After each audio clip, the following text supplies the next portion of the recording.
Well, good afternoon, everybody, and welcome back to the United Regional Chamber of Commerce's weekly update. We try to bring you on some interesting guests about some things happening around. And this week, I'm glad to bring on Chris Shultz. He is the producer of our upcoming Jewelry City Steampunk Festival that's happening this weekend here in Attleboro. Chris, how are we doing today? I'm doing great, Jack. Thanks for having me here, and thanks for giving the opportunity to chat with you folks about this event. Now, this isn't the first year that it's going to be here in Attleboro, is it? It is not. So this event has been around since 2017.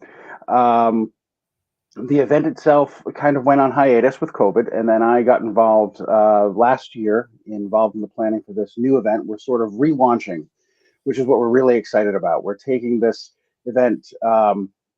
Everything that had been established in the years past, the great work that Heather had done in getting it set up, and just tried to magnify it, creating more entertainment, more activity, and more opportunities across the city. Our goal right now is to really make it a citywide event where we can engage multiple different points throughout the city, multiple businesses, and really just make it something that everybody can kind of just enjoy across the downtown. Well, before we get going, let's do a big shout out to Heather because she did a great job in years past, and we really appreciate it. I think she's still involved, isn't she, Chris? She is. Heather has been an asset. She created this as a labor of love years ago. That's Heather Rockwood. She does work with the town right now. She brought us in at New Latitude because basically her job has taken on a lot more responsibility, and she can't pursue it the way that she wanted to. And she saw an opportunity to work with us. My company produces the Cape Cod Pirate Festival and does a lot of private events for other small companies. And she thought this would be a good match. She thought it would be a good marriage between the two organizations. So we met and we talked and we hit it off, and we've been planning and developing. And Heather has been an asset every step of the way. We actually have one of the events named after her in her honor. We have a Lady Heather's Tea. We sort of turned into a character and have a special event that's focused around her that she can rely on, lean on, and participate in as well. Well, and that's a great way to kind of say thank you as well for your involvement. So let's take a step back for a minute. For those folks who don't know, what exactly is steampunk? That's a great question. You'd be surprised when I say I'm doing a steampunk festival. You'd be surprised how many eyebrows get raised when we start talking about it. The best way I can describe it is Victorian science fiction. I actually asked Heather about this a little earlier, and I said, how would you describe it? Because you've been involved, and she gave me a really great description, which I'll summarize. I really like the idea of describing as imagine what people 150 years ago thought today would look like using the technology of their time. Steam powered machines and engines and turbines and brass and the technology and the airships and the balloons. Think of everything that hadn't been invented 150 years ago and what sort of solutions they came up with in their imagination. If you think H.G. Wells, if you think Jules Verne, you are on the right track. And there's an entire group of people who have taken this fantasy, imaginative science genre, and they've turned it into an incredible hobby where they wear costuming that is reminiscent of the period 150 years ago, but they bring along goggles and steam science fiction, steampunk inspired devices that they've created and built. Machines. Some people have these wonderfully complex and elaborate machines that they bring along and they've invented. And then there's a sound and a feel that kind of go with it. So it's really unique and it's really fun and it's kind of quirky and it's just generally a good time for people to come and just kind of let their imagination run wild. Well, the average person wouldn't know what steampunk is, and if you're down in Attleboro this weekend and you see some of these characters walking around, don't get nervous, folks. This is here for all fun and games. But tell me, Chris, why did you choose Attleboro? Well, Attleboro, honestly, we couldn't not choose Attleboro. Attleboro is a great location for this. The city has a fantastic history and industrial history, which fits right into the time period. When you walk around the city and downtown, and you see buildings that are a perfect backdrop for exactly the science fiction themed time period that we're building this around. it gives us an opportunity to really take advantage of what the community gives us. Instead of having to build these elaborate sets and backdrops, we are literally walking through an area where this history played out and adding a fantasy element to it. And when you add to that the fact that Attleboro itself is positioned so well right now as a city that is almost a Renaissance city. It's on the edge of really breaking out artistically and culturally. It has this wonderful, strong foundation. It's got a strong community. It's got a very loyal community. And it's got a community that has faced some hard times economically over the past decade or so. But pieces are coming together. You've got a very committed government in place in the city that is working hard to attract people in. And it just seemed like a perfect fit for us.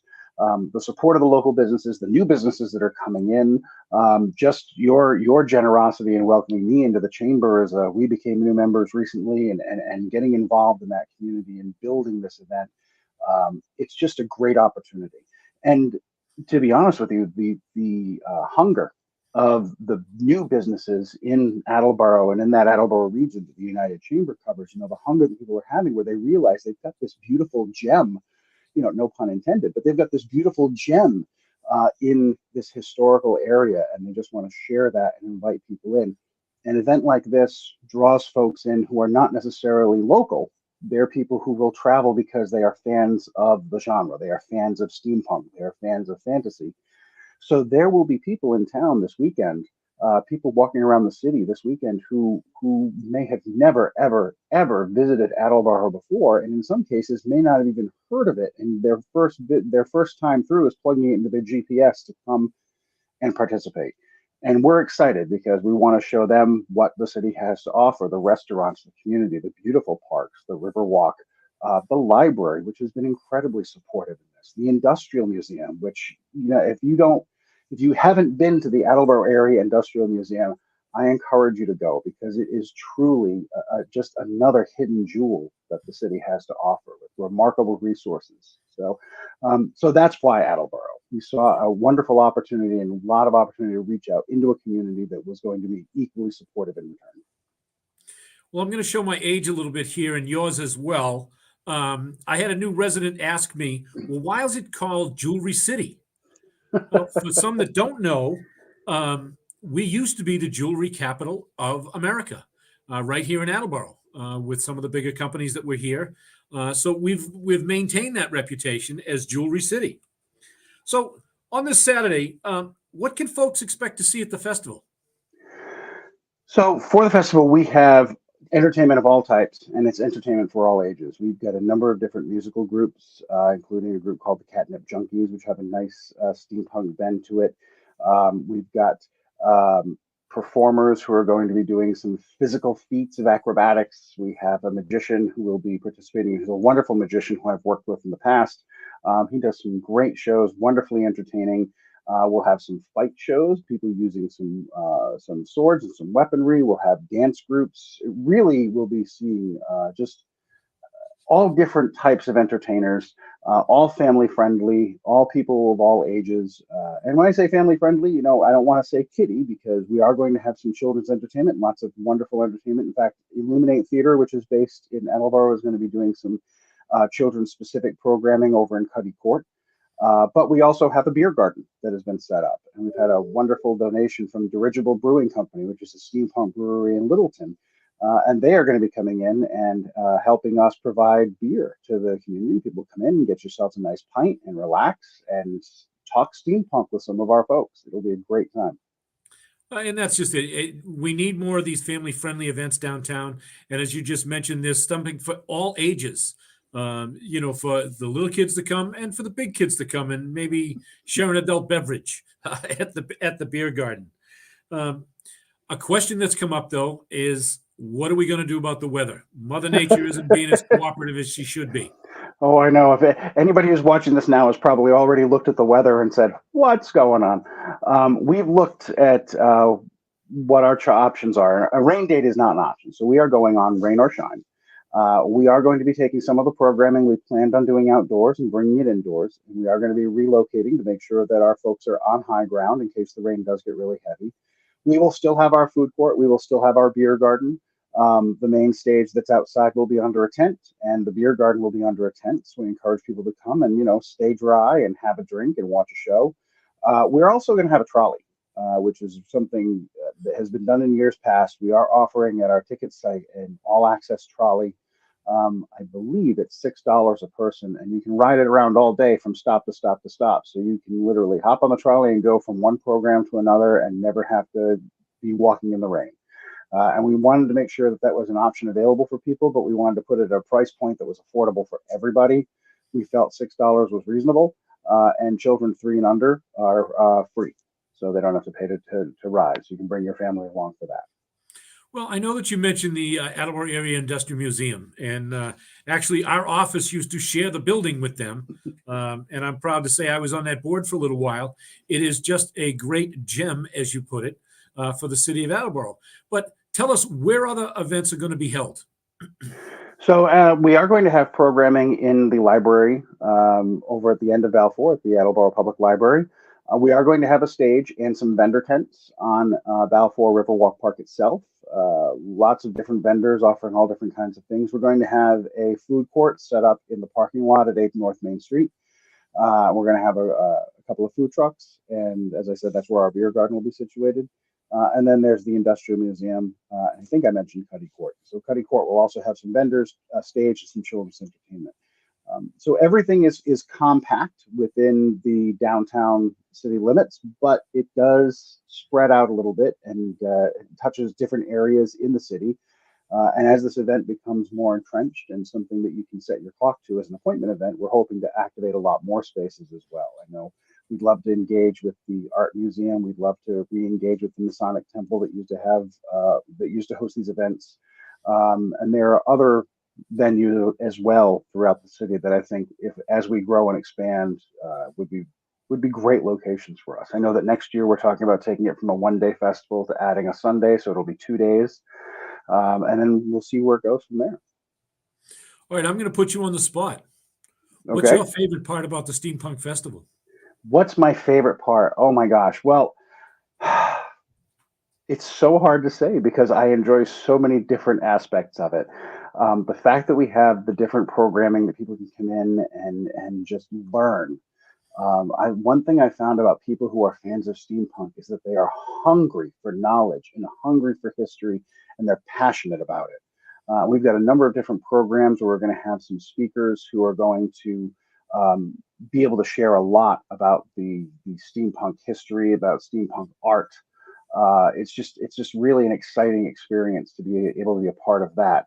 And then, you asked me you try to pin me down on that. And then I'm going to say, but we've also got these costumes, which are so exciting to see how creative people are and what they do. And no, I'd say the costumes are the most exciting. Now I'm thinking about the music, and we're going to have all this other entertainment. So it's just, the entire event it strikes on every level. It strikes a chord on every level for me. Well, and give us a quick timeline. When does things start to kick off, and when does things end? Sure. The event itself starts at 10 a.m. That will be when most of our programming and our vendor tents are open. We will have schedules that are online and will be posted throughout the area that'll carry on throughout the entire day. It goes until about 4 o'clock, with our last program ending about 4:30. And then we actually have an evening event for people who just can't get enough. We're going to be taking over the Industrial Museum. We're going to be having a concert that starts there at 6 o'clock in the evening. It is a 21 plus event. So for those folks who've had their kids with them all day and want to get a sitter and come back, you can come to that event as well. We'll have a bar, we'll have music, and it'll just be a really fun party for everybody. And Carlton over at the museum, he's been a great partner for ours for many, many years. It's just a great place to go. And like you said earlier, Chris, if you haven't taken the time to go in there and look to see what some of the stuff is in there. Now, I will tell you, a couple of the mannequins might throw you off a little bit because Mr. Balfour and his secretary is sitting in there. And when you walk through, if you're not expecting them, they might surprise you up a little bit. We've seen a few of those, the mannequin setups, but I am thrilled to be able to use the museum. In fact, one of the reasons we've put so much programming in the museum is specifically because we want people who have never been there to experience it. We're really hoping that parents who are seated on PTAs and kids who are excited about what they'll go through there and go back and say, wow, I saw this great museum. We should all go there as a field trip. We should all engage. We should all learn some more. Scout groups hopefully will come in and see what we're doing and drive more people into that museum, because that museum really is the history of not just Attleboro. It's the history of this entire region. It's the entire United region. It's the history of, you know, Providence and Blackstone and all of that. And it's the only museum really around that captures that particular piece of history and does it in such a way that it's accessible for everybody. So I'm a huge champion of that museum. And I'm going to give just a kind of a shout out to Carlton. You know, you mentioned the class groups, Boy Scout groups, things should go there. You can arrange for him to come to your school as well. They've got a great program. I know it was on hiatus for a little while during COVID, but I believe he's going to start that back up again. So if you or your classmates or teacher or somebody, like Chris said, on a PTA, if it's something you'd be interested in, go have a conversation with Carlton. He's a great, great guy. And we are going to have representatives for the museum at the event as well. So I'm sure they'll be accessible to speak to as well during the event. All right, Carlton, as we wrap up, any last thoughts for us? No, at this point, I'm just really excited to share this with everybody. I hope that if you have a chance and you're curious about what we're doing and you're not sure, you're on the fence, visit our website, jewelrycitysteampunk.com. Learn a little bit more about who we are and what we're doing as a community organization, and then pick up some tickets. You can purchase tickets. The website is actually on the screen right now at bit.ly/JCSF 2023-tickets. You can pick up some tickets. And I should emphasize, when I say you get your tickets, the event itself is free. We do have our special events, our tea parties, our tea luncheons, and the trolley. Those are where you would get tickets for those items. But every bit of programming, everything else at the event is absolutely free. So come join us, indulge, and have some fun. Well, great. Awesome. Awesome. Chris, thank you very much for taking the time to jump on the show with us today. Let people know what's going on this Saturday. And we hope to see you there on Saturday. Folks, thanks for joining us again this week. We ask you to stay safe. Bye, everybody.